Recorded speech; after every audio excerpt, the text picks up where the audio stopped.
हाय, मी पल्लवी तुमचं मनापासून स्वागत करते माझ्या चॅनलवर। आज मी गार्नियरचे हेअर कलर याचा रिव्ह्यू मी तुमच्यापर्यंत शेअर करणार आहे। हे कसं यूज करायचं आहे, याचे फायदे आणि नुकसान आणि याचा डेमो सुद्धा आज मी तुमच्यापर्यंत शेअर करणार आहे। म्हणजे मी हेअर कलर करून दाखवणार आहे की हे कसं करायचं आहे। माझे लांब हेअर आहेत ते आपल्या हेअरवर कसं कलर करायचं आहे आणि काय फायदे होतात आणि नुकसान पण आहेत का, हे सगळं आज मी तुमच्यापर्यंत शेअर करणार आहे। चला आपण आपल्या व्हिडिओला सुरुवात। हे गार्नियरचं हेअर कलर आहे, ब्लॅक नॅचरल हेअर कलर आहे। हे आल्मंड ऑइल आणि टी एक्स्ट्रॅक्ट सोबत आलेलं आहे।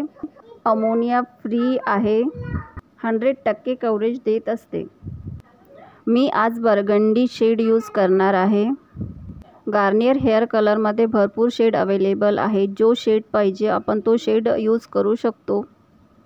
हे hair colour ammonia free hair colour आहे। सिल्की आणि सॉफ्ट शायनी हेअर देत असते आणि 100% कव्हरेज सोबत आलेला आहे। पॅकेटच्या आतमध्ये हे 2 कलर आहेत। हे दोन्ही कलर आपल्याला मिक्स करून आपल्याला हेअर कलर करायचे आहे। आपल्याला प्लास्टिकचा बाउल यूज करायचा आहे। प्लास्टिकच्या बाउलमध्ये हे दोन्ही हेअर कलर काढून घ्यायचे आहे, म्हणजे दोन्ही पॅकेट्स फोडून काढून घ्यायचे आहे आणि ते पूर्ण काढून घेतल्यानंतर छानपैकी मिक्स करायचं आहे आणि मिक्स झाल्यानंतर ते आपल्याला केसावरती यूज करायचं आहे। माझे ना लॉंग हेअर आहे, त्यासाठी मी हाताने हेअर कलर करणार आहे। मी ब्रशनी हेअर कलर करणार नाही, मी हाताने कलर करणार आहे। कारण ब्रशनी भरपूर वेळ लागेल आणि माझे भरपूर लॉंग हेअर आहे, त्यासाठी मी हाताने हेअर कलर करणार आहे। हातामध्ये एक पॉलिथिन घेतलेला आहे आणि पॉलिथिन घालून मी माझे हेअर कलर करणार आहे। ह्या प्रकारे मी पूर्ण हेअरला हे कलर लावून घेत आहे। आपल्याला आपल्या पूर्ण हेअरला कलर लावून घ्यायचा आहे। केस हेअर वगैरे पलटून पूर्ण हेअरला कलर करून घ्या। ब्रशनी जर घेतला तर मला भरपूर वेळ लागेल, म्हणून मी माझ्या हातानेच हेअर कलर करत आहे। कारण ब्रशनी मला लावायला जमणार नाही, लांब हेअर आहेत आणि इकडून तिकडून करत करत भरपूर वेळ लागेल, त्यासाठी मी हातानेच हेअर कलर करत आहे। पॉलिथिन घातलेला आहे मी हातामध्ये आणि ते हेअर कलर लावून घेत आहे। दुसऱ्या हातात पॉलिथिन नाही, पण ते काही हरकत नाही। जे थोडंफार हाताला लागेल ते माझ्या हाताचं निघून जात असते। जास्त वेळ काही ते हाताला राहणार नाही, निघून जाणार, म्हणून मी छान मस्त पूर्ण केसांना हेअर कलर करत आहे। जसे जितके लांब हेअर आहेत ना तितके खाली वगैरे जिथे जिथे तुम्हाला हेअर कलर करायचा आहे तिथे सर्व केसांना हेअर कलर लावून घ्या।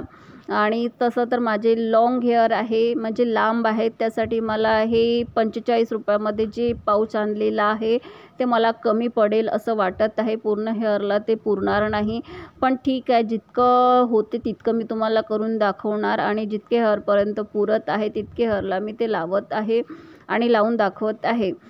सफिशियंट आहे, खूप कमी पण नाही आणि खूप जास्त पण नाही, थोडं थोडं सर्व हेअरला मी लावून घेत आहे। छानपैकी मस्त लावून घेणार आहे पूर्ण हेअरला आणि लावून झाल्यानंतर तुम्हाला 1 तासासाठी हे हेअरला ठेवायचं आहे आणि ठेवून जा, म्हणजे आपलं लावून झाल्यानंतर काही वेळ ते आपल्याला हेअरमध्ये ठेवायचं आहे। मी 1 तास ठेवणार आहे, तुम्ही अर्धा ताससुद्धा ठेवू शकता, पण मी 1 तास ठेवणार आहे आणि त्यानंतर मी हेअर वॉश करणार आहे म्हणजे साध्या पाण्याने, नॉर्मल गुणगुण पाण्याने। तुम्ही म्हणजे गरम पाणी पण नको आणि जास्त थंड पाणी पण नको, अशा पाण्याने मी हेअर वॉश करणार आहे आणि शॅम्पू यूज करणार नाही। शॅम्पू मी उद्या यूज करणार आहे, कारण मला फक्त कलर कसं आज पूर्ण जर रात्रभर किंवा दिवसभर माझ्या हेअरला हे लावून राहणार तर ते कलर लवकर निघणार नाही, त्यासाठी मी रेस्ट करणार आणि उद्या शॅम्पू करणार आहे। फक्त आज हेअर कलर लावून घेत आहे आणि लावून झाल्यानंतर मी पाण्याने वॉश करणार आहे आणि वॉश केल्यानंतर तुमच्यापर्यंत मी दाखवणार आहे की हेअर कलर कसं केलं आहे,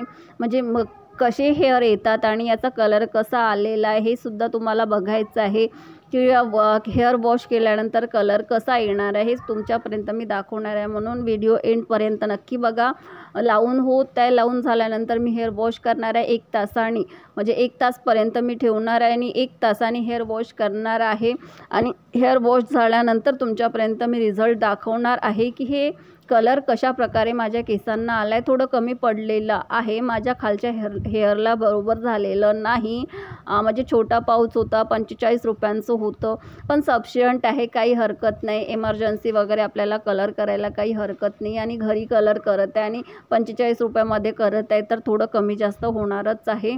आता भरपूरसं केसांना लावून झालेलं आहे मी हेअर वॉश करून आलेली आहे. म्हणजे हेअर कलर झाला होता माझा. मी तुमच्यापर्यंत डेमो दाखवलेला आहे की हेअर कलर कसं करायचं. माझे लांब हेअर आहे. लांब हेअरमध्ये मी कलर कसं लावलेलं आहे ते तुम्हाला दाखवलं आहे. आणि त्यानंतर मी वॉश करून आलेली आहे. पाण्याने वॉश केलेलं आहे. शॅम्पू केलेला नाही. मी उद्या शॅम्पू करणार, आज शॅम्पू केलेला नाही. मी फक्त पाण्याने वॉश केलं आहे. आणि माझा हेअर कलर छान झालेला आहे. 45 रुपयामध्ये अजून काय पाहिजे. फक्त 45 रुपीजमध्ये मी हेअर कलर केला. छान कलर आलेले आहे. बर्गंडी कलर होता. छान कलर आला आहे. तुम्हाला तितकं दिसत नसेल, कॅमेरामध्ये तितकं दिसत नसेल, पण छानपैकी कलर आलेला आहे. आणि तुम्ही बघू शकता स्मूथ हेअर आहे. रफ हेअर आलेले नाही, रफसुद्धा आले नाही, एकदम स्मूथ आलेले आहेत. आणि उद्या शॅम्पू केल्यानंतर अजून स्मूथ आणि शायनी येऊन जातील. आज मी शॅम्पू केला नाही त्यासाठी तरीसुद्धा ना असे रफ आलेले नाही, असे स्मूथ हेअर आहेत. आणि 45 रुपयामध्ये छान हेअर कलर झालेला आहे. जर तुम्ही ट्रायल करत असाल की गार्नियरचं हेअर कलर करायचं आहे पण ते आपले हेअर रफ होतील की काय होतील, तर आपण घरी कधी म्हणजे घरी करू शकतो आपण हेअर कलर. छान असं हेअर कलर आहे. आणि माझा व्हिडिओ जर तुम्ही एंडपर्यंत बघितला असेल तर प्लीज लाईक करा, शेअर करा आणि सबस्क्राईब करा.